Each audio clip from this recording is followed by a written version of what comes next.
Вон за той машиной, сказала девушка, запрыгнув на заднее сиденье автомобиля. В шпионов играем. Улыбнувшись, спросил водитель. Да, что-то вроде этого, с улыбкой ответила Лиза, хотя на душе ее все было печально.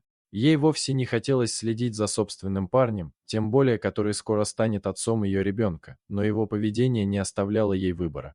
Никита в последнее время стал каким-то замкнутым и неразговорчивым. Его явно что-то терзало, но он боялся признаться своей девушке. «Твой ненаглядный». К цветочному ларьку припарковался. Голос таксиста вырвал девушку из раздумий. «Ого, целый букет тащит!» – изумился он. Сердце девушки жалось от обиды и боли. «Значит, все-таки другая. Сейчас вы оба у меня получите». Решила про себя девушка и, взяв себя в руки, спокойным голосом сказала таксисту, чтобы он и дальше ехал за автомобилем. Никиты. У себя в голове Лиза прокручивала сотни сценариев, представляя, как застанет любимого за изменой, как посмотрит ему в глаза, поймав его на обмане. Но ни один из вариантов развития событий, придуманный девушкой, не оказался верным. Внедорожник Никиты припарковался у городского кладбища. Все что угодно, но такого себе представить Лиза не могла. Ее парень, взяв цветы, отправился к чьей-то могиле. Оказывается, она так мало знает о своем парне, с которым планировала связать всю свою дальнейшую жизнь. Сунув несколько купюр таксисту, Лиза попросила, чтобы он подождал ее, на что тот с готовностью согласился. Видимо, ему и самому было интересно узнать, чем же закончится эта история. Никита подошел к могиле девушки, чуть старше Лизы, и положил цветы. Постояв немного, он что-то сказал и, развернувшись, зашагал к выходу, едва не увидев Лизу. Лиза сама себя проклинала за то, что она сейчас делает, но другого выхода не было. Ей нужно было выяснить, что скрывает от нее тот, кого она называет любимым. Внедорожник вновь скрылся за поворотом, когда Лиза с таксистом начали его преследование. «Получается, не для любовницы цветы он вез?» – спросил таксист, глядя на Лизу в зеркало заднего вида. «Получается, что так», – согласилась она, все еще будучи погружена в собственные мысли. Еще больше она удивилась, когда машина Никиты подъехала к детскому дому, и через какое-то время вышла женщина-воспитатель, держа за руку девочку лет 5. Она кинулась к Никите, и тот, подхватив ее на руки, начал кружить и целовать, прижимая к себе. Теперь картина в голове Лизы совсем не складывалась. Не было никакой любовницы, а была маленькая девочка, которая почему-то жила в детском доме. Кто она? И почему Никита никогда не говорил о ней? А эта женщина на кладбище? Все эти вопросы не давали Лизе покоя. И, наконец, встретившись вечером со своим парнем, она высказала ему все, что знает, и призналась в том, что следила за ним.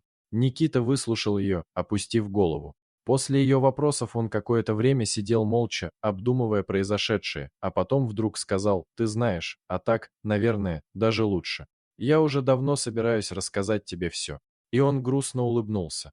Та девушка на кладбище — это Наташа. Мы встречались с ней 6 лет назад. Она мне очень нравилась. Никита задумчиво смотрел куда-то в пустоту, будто погружаясь в то самое время. А потом она куда-то пропала. На этих словах он перевел взгляд на Лизу, отчего ей даже стало не по себе. Я искал ее, звонил, но все было бесполезно. Телефон был недоступен, а в кафе, где она работала, мне только сказали, что ее бабушке, в каком-то селе, стало очень плохо, и она, бросив все, сорвалась туда.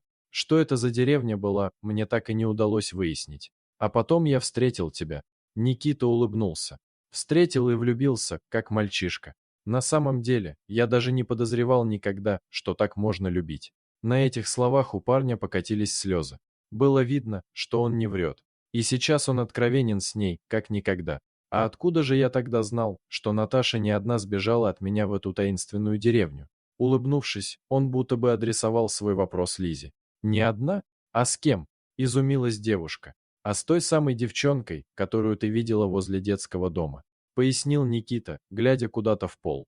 «Ее Маша зовут, и она моя дочь. Представляешь?» На этих словах Никита тихо засмеялся, рискуя вот-вот заплакать. «А я и сам только недавно узнал об этом. А дочь моя все это время в детском доме живет. А что с Наташей случилось? Почему она умерла?» Присев рядом с Никитой, Лиза положила ему руку на плечо, стараясь хоть как-то поддержать своего парня. «Мне сказали, что она во время родов умерла». Он снова вытер глаза, наверное, чтобы сдержать слезы. А мне только недавно подруга Наташкина все рассказала. А я ведь даже и не подозревал ничего. А потом, обернувшись на Лизу, он сказал: «Теперь ты все знаешь, родная». Я оказался парень с сюрпризом. На этих словах он горько улыбнулся. «Я очень тебя люблю. Больше жизни. Но и дочь оставить там не могу. Если ты готова принять нас обоих, то я буду счастлив». Лиза была ошарашена этим рассказом. Она могла ожидать всего чего угодно, но то, что у ее любимого есть дочка, да еще и в детском доме, такое не могла предвидеть даже ее женская фантазия. «Дурак ты!» Потеребив парня по волосам, вдруг сказала она. «Я думала, что у тебя любовница, а он о ребенке мне сказать боялся». Улыбаясь и обнимая своего парня, сказала она: «Разве я могу от ребенка отказаться, когда сама скорой мамой стану?» Никита все понял и крепко обнял свою девушку, спрятавшись в ее волосах от всех бед на свете. «Как же я счастлив!» – прошептал он Лизе на ухо. «Ты самое большое мое благословение», – сказал он и поцеловал будущую мать своих детей. Вскоре Никита и Лиза поженились.